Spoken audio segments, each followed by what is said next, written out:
It's a special Brevard Elections edition of the show. Pay especially close attention if you live in Central Brevard. I'm Matt Reed in the Florida Today newsroom. In the first part today, I question the leading candidates for County Commissioner in District 2, which includes Merritt Island, Cocoa Beach, and Rockledge. They're Jim Barfield, a Republican, and Jack Smink, an independent. I asked them about their fiscal outlook, their takes on major issues including roads in the Port Canaveral, and asked how their professional backgrounds would be relevant on the commission. In the second part of today's program, we'll take another look at an important issue on your ballot, the proposed half-cent sales tax increase for Brevard Public Schools. I recently interviewed Adrian Laffitte, chairman of the committee campaigning for the tax. Now, the commission candidates from Central Brevard. Jack, let's start out. Tell me why voters in District 2 in Central Brevard ought to vote for you for County Commissioner. Simple. I care. I put in the time. I've spent about 8, 10, 12 hours a day, 6 days a week for 2 years and 2 months now. I started early because I realized that I had a good basic. I'm a good basic fit for the job from a business standpoint, but I needed to get more government experience and learning more about how the government wheel turns. So immediately I took time out to meet with all the department heads. I took time out to go to EELS meetings, to go to all the CRA meetings, learn about CRAs. That was a trip. I got Merritt Island Redevelopment District. Myra, which I think the world of. I think it's a real important organization.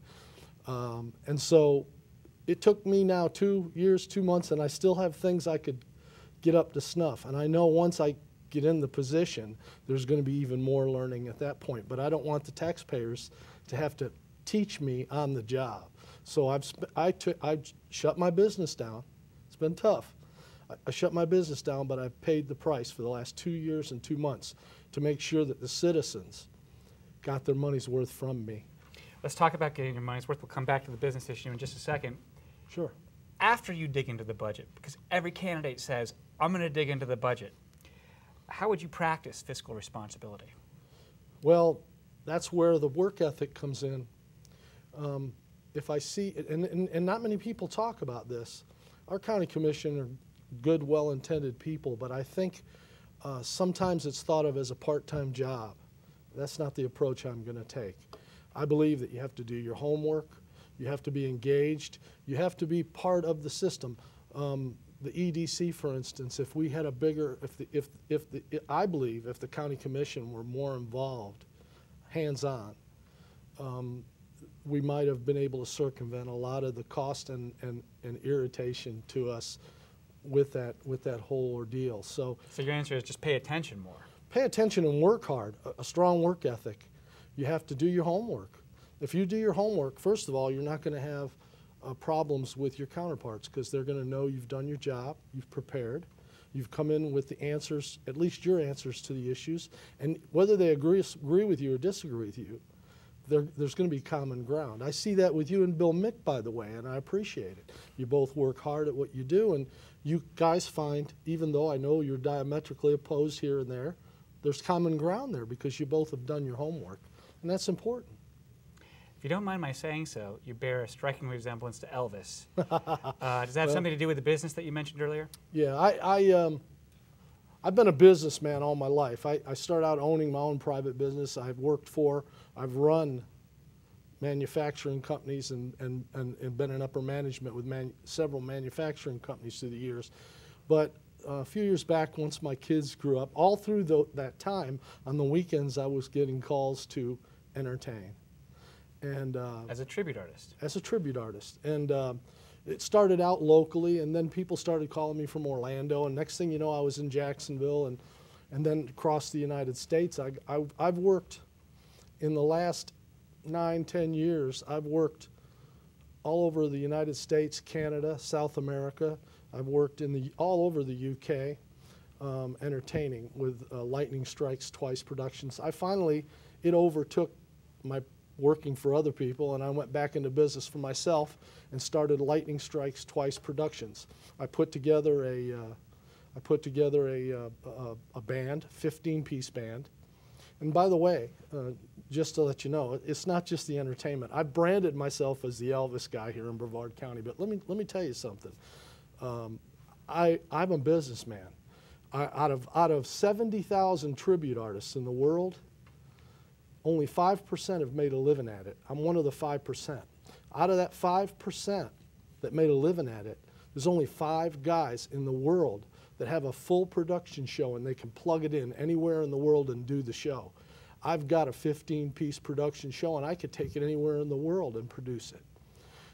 That's one of 5. Now, out of that 5, there's only one guy out of 70,000 that does his own branding, his own marketing, goes out and produces the show, frontlines the show, and negotiates the contracts. And you know what? A lot of those skills are good fit for county commission, branding, you know, the whole 9 yards. And that's where a lot of my experiences come from, in my ability to negotiate, contract, and deal with people, diverse type people all over the world. So, well, I know that's a big issue for county commissioners, or the contracts. Yes, sir. What do you think is the biggest planning issue in District 2? From Port Canaveral all the way over to Cocoa, what do you think are the biggest transportation or planning issues that commissioners are going to have to contend with here in the next Well, you know, we've 4 talked years? about the high-speed train a lot, okay? We've talked about that, but we haven't talked a lot. I mean, somehow there's gotten some confusion that the high-speed rail is the same as the transportation rail that's going to bring the cargo rail into and those are 2 separate rail issues, as you well know. But people seem to confuse those two. A high-speed rail, the only ability we have to gain something from that deal is because they're holding all the cards. We do have a little bit of negotiation there because nobody wants to have feathers ruffled. So they'll work with us to some degree. We just got to know, like playing poker, you got to know how far you could take your hand. Mm-hmm. And how deep you can go in your pocket when you make the bet. See? So this is all aboard Florida. They're planning to run from Miami to Orlando without stopping in Brevard, but making that turn at Cocoa. As county commissioner, I would try to negotiate that stop at the Big Bend, where there's the big turn in Cocoa. And if we can do that, and that's not going to at our expense, but I think what it would do for tourism, which is one of our major economic engines here in Brevard County, I think that's something that we really need to try to negotiate. Now, I don't think we're going to get it this go round. It's there, you know, they've had the land and possession of that land longer than we've been here. So we have to deal with reality. We also do have a little bit of leverage in negotiating there to be able to maybe get it on phase 2. If we can get that stop on phase 2, just think about it, man. People coming from all over and stopping here in Brevard County, and not having to go through the port to get to us, to get to Merritt Island, to get to our nature trails, to get to the zoo, to get to Melbourne, to see what Brevard's all about. And then we have the problem of having to try to apply smart growth, but that's a whole nother issue. But one thing leads into the next, doesn't it? We have just about a minute left. I know the port is booming right now. Are there any issues as a county commissioner that you would foresee needing to work with the port especially hard on? Sure. I think we need to work with everyone. I think we need to work with the school board. I think we need to work with the port. I'm a consensus builder. Okay, I'm a consensus builder, and so I have an ability to, I think, to be able to work with just about anyone. And providing I gain their respect, and there we're back to the work ethic, we're back to the hard work. But I've shown the people of Brevard County, I think at this point, that I can work. I mean, you're talking 8, 10, 12 hours a day, 6 days a week, preparing myself for this job. I'm ready to become county commissioner now. I'm no longer the greenie. I'm ready to do this. And I'm hoping that Brevard County will consider me and vote for me. I know I'm no party affiliate, but guess what? No party represents everyone. Jack Smink, thank you so much for joining us. My pleasure. My pleasure. Okay, let's start with a simple one. Why should voters in District 2 vote for you for county commissioner? Why are you the best choice? It's time we have business people as county commissioners. I have a business mind. I've started a business from scratch, grew it to over 1,500 employees. We need people who understand the stress, the risk in business, and understand how to read budgets and how to keep to budgets and keep people accountable to the budget. Well, how would you bring a business outlook, I mean, besides just the budget? How do you, what is that, why is that different from what we've seen in the past? Give me an example of how that's... Well, a good example is whenever something comes before the county commission, you look at it from a different angle. You look at, okay, if we spend this money for this, what is the return going to be on that? Is there really a cost benefit to this? What is the need? Does it make sense to do that? It's not just cost. I mean, you have to have a benefit. Benefits sometimes are not just the return. It could be something that's not tangible. But you need to look at that angle. The other thing you look at is risk. What is the risk if we do this or if we don't do this? What is the risk? And when you look at things from that angle, it kind of gives you a different perception. What are the risks to, give me an example of the kind of thing from a taxpayer's point of view in Brevard County that might be a risk that you'd have to weigh that we might not be aware of? The roads. Okay. We've deferred a lot on our roads. I mean, that's, you know, there was a report that came out on that. You're looking at, say, looking at a certain road and say, okay, what is the risk if we defer this until later before we do that? The risk could be, okay, instead of, I don't know, I'm just throwing a number out, instead of $1 million, it could end up being $10 million we have to pay because the undersurface of the road is deteriorated so bad you have to redo the whole thing. Those are things you look at. Or it's you want to go ahead and spend the money now, you spend less, as I say, spend $10 now instead of $100 later. If you want to do it that way, that's how you kind of look at it. I see. Every candidate says they're going to dig into the budget. I know you have. I'm going to ask you a slightly different kind of question. Let's say the recession happens again. Mm-hmm. You're mid-year, you've let out the contracts, you've paid your health insurance, the tax rate is set. All of a sudden, things are crashing. What do? How do you practice fiscal responsibility at that point? First, what you do is, well, this is what I would do. I'd look at all the open positions that haven't been filled, and I would freeze those. Next thing I would do, I'd look at any projects we have that we've let that are at a stopping point where you can stop, like a design build. You stop at the design phase, you stop all that spending. You do all the things that are low-hanging fruit first, and then, you know, as a county commissioner, you have to make the tough decisions. It could be, you know, we are at this level of money, so we're going to have to do something else. We may have to, I hate to say it, we may have to close a park, or we may have to do something like that, something else that's not very popular. But the bottom line, as a county commissioner, that's what you're elected to do, is make those tough decisions. People may not like it, but you have to make the tough decisions. You have to be physically responsible. You are the CEO of Luke and Associates. Mm-hmm. What is that? Explain your business. We provide contracted medical staff to the military in non-combat areas. A good example is if you would go to Walter Reed Hospital. Either you're active military or family of the military, you can get treatment there. So you go there, you're going to either see an active military person, or you're going to see a civil service, or you're going to see a contractor. You really don't know the difference. We're the contract element of that. Okay. So we service the active military and their families. How did you get into that business? Well, it came about because I've always been working in kind of a government contract, not always, but government contracts. I'm looking at things where there's a niche. Okay. And we knew that with both wars going on, that active military had to be deployed. So that leaves a slot to fill. And it used to be just individual bases they would fill them, but then George Bush allowed them to bundle all these big contracts, and that's when we knew that it would be a good opportunity, because most of the companies who were bidding at that point were temporary staffing companies, which have high overheads and much more expensive. So we built the company around doing long-term staff, where there's not that much overhead. You keep overhead low, you be efficient, so you can keep your costs low, but you can also get people in place faster. So is that what inspired you, and your knowledge of that, to get involved in county government? Sometimes I wonder, I'm not really sure why I got into it, but I don't like the way things run in government versus industry. It should be the same. It's the same type of ideas, the same type of processes. It should be the same, because reality is you have people from industry who run for that office or are in that office. That's the way it was when the country was founded. You had people working, and then they would step into slots. So I guess what happens, I open my mouth too much, and then I said, what are you going to do? So, all right, I'll run. What do you think is the biggest planning issue? Urban planning, transportation, in District 2 up in Central Brevard?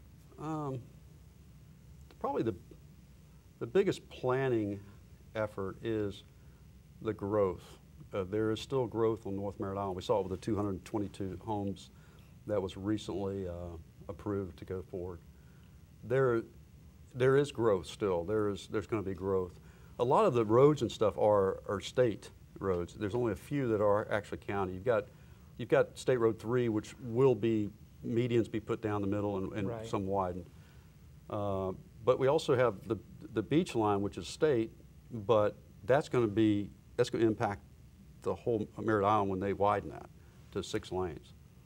And so there's a lot of interaction has to be between state, county, and the port also. Right. I was going to ask you about that. There's so much going on at the port. They keep signing cruise lines. They've signed a contract for a major cargo terminal. There's some concerns about where do those cargo containers go. They're going to go to Port St. John and maybe get loaded onto trains there. How do you see County Commission District 2 and that position working with the port and on various concerns or issues that you've heard? Well, there's a lot of issues are open on that. For one thing, using the barge canal, depending on how many barges are used and how often, you could basically shut down the barge canal. Not to mention the bridge on North Merritt Island goes up every time. It's a drawbridge. It could be major impacts. So what has to happen is there just has to be a coordination and work with the port, and which is happening now, but work with it more so we know exactly what the timing is, work everything together.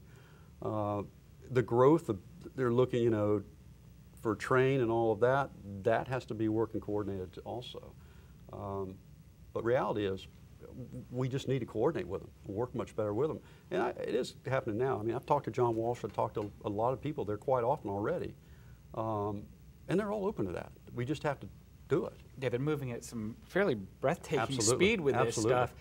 And the last thing I saw was that they are looking at opening warehouse space somewhere out near I-95. Right. Not typically what we think of as being Port Canaveral, but suddenly Exactly. as a function, it's out there. Thoughts on that? Well, Do it? absolutely. I mean, it's in an area that as long as the whole system works together, they have Right. to deal with logistics. Logistics are the biggest thing with the port and cargo. How are you going to move something to where, and how fast you're going to get it there, and how safely you're going to get it there. And those are things that they have to work, and a warehouse is a good part of that. We have just about 30 seconds left. How have you prepared to become a county commissioner? I've done my homework. Before I ever decided I was going to run, I've done my homework. I really sat down with actually wasn't the county manager at the time, Stockton Witten, and I probed into the budget. And the reason that it's not just the budget. I probed into the budget with him, and I wanted to see at the lowest levels up, because you understand the different money pockets of different colors of money that can only be spent on this or that. But the most important thing is you understand the organization, because it all relates to organization. When you follow the money, you know exactly what the organization is, and you have a good feel for how everything works. And that's just part of what I've done. I've talked to a lot of people within staff, but I've also talked a lot in the community, knocked on doors, probably 2,000 homes I've knocked on, talked to people. But you have to get that feel, and you have to understand what the culture of our community is. And living here as long as I have, I understand that, but it's even better when you talk to people face to face and truly get what their feelings are on everything. Thank you for joining us. All right, thank you. Two very different candidates, wouldn't you say? A third candidate, Libertarian J.J. McCurry, initially agreed to an interview but didn't show up. Perhaps he wanted to stay off the grid. There is no Democratic candidate in District 2. Now, let's turn our attention to another election issue, the proposed half-cent sales tax for Brevard Public Schools facilities. Here's a key part of my recent talk with Adrian Laffitte, chairman of Brevard Save Our Students. Let's start with the campaign. I know you've got a mailer that's going to be going out pretty soon for people who are going to be voting at home by mail or absentee ballot. And you make some arguments in there you mentioned. What are the key arguments that you're making on behalf of this proposed half-cent sales tax for facilities? Well, what we found out, Matt, is like 80,000 mailers are going to go out at the end of the month, because about half of this county is going to vote an absentee. So we want to make sure that people, when they got their ballot, it was a simple message. The front of it is the same thing you see in our sign, which says vote yes for the half a penny sales tax. And the back of it has the 6 reasons. One is it's limited for 6 years. Okay. 2, we have come up with a list of what we're going to get for every money we're going to get. 3, we're going to have an independent committee reviewing it. 4th, it's good for businesses, and it's also good to help promote the business. 5, about 25% of the income is going to come from people visiting the county. Okay. And then finally, it's going to help your property value. So we're trying to make it very simple to say, here's the 6 reasons why you need to vote yes on the sales tax for the schools. What's the problem this is meant to address? I mean, we hear it's a crisis, or we hear, oh no, just let them deal with it, deal with the problems.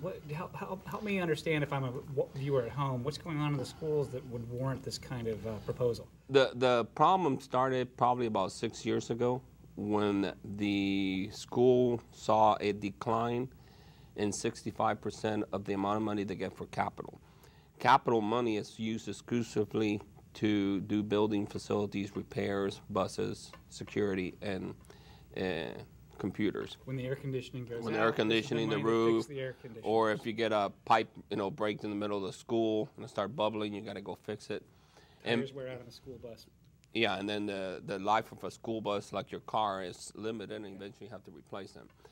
So what happened was, when the school district saw a decrease in their income by 65%, they did what most people would do when your income goes down. They went ahead and reduced their expenses. So they went ahead and tried to reduce expenses, but it's still not enough to make up for the difference of losing 65% of your income. It's a lot of money. They're also trying to figure out other ways to raise money, like trying to do advertisement through their website and trying to find other ways to make money. But finally, it got to the point, like you and I would do, is that we need another job because this is not working, and here comes the sales tax. So the sales tax is the equivalent of, once you have reduced your expenses, once you saw your income go down, I'm going to go after and get another job so I can make up the difference of that 65%. So the money is going to go to do the repairs that have been deferred over the last 6 years because there hasn't been enough money to go do them. So roofs wear out. Air conditioning, I guess this isn't for buses necessarily because statutorily it can't, but there are other things that have to be replaced, computers, that sort of thing. So. Yeah, and then you got, in a lot of the schools, the air conditioning system, has been failing. Okay. Sometimes you say, yeah, I can replace a compressor, but sometimes you got to replace the whole unit.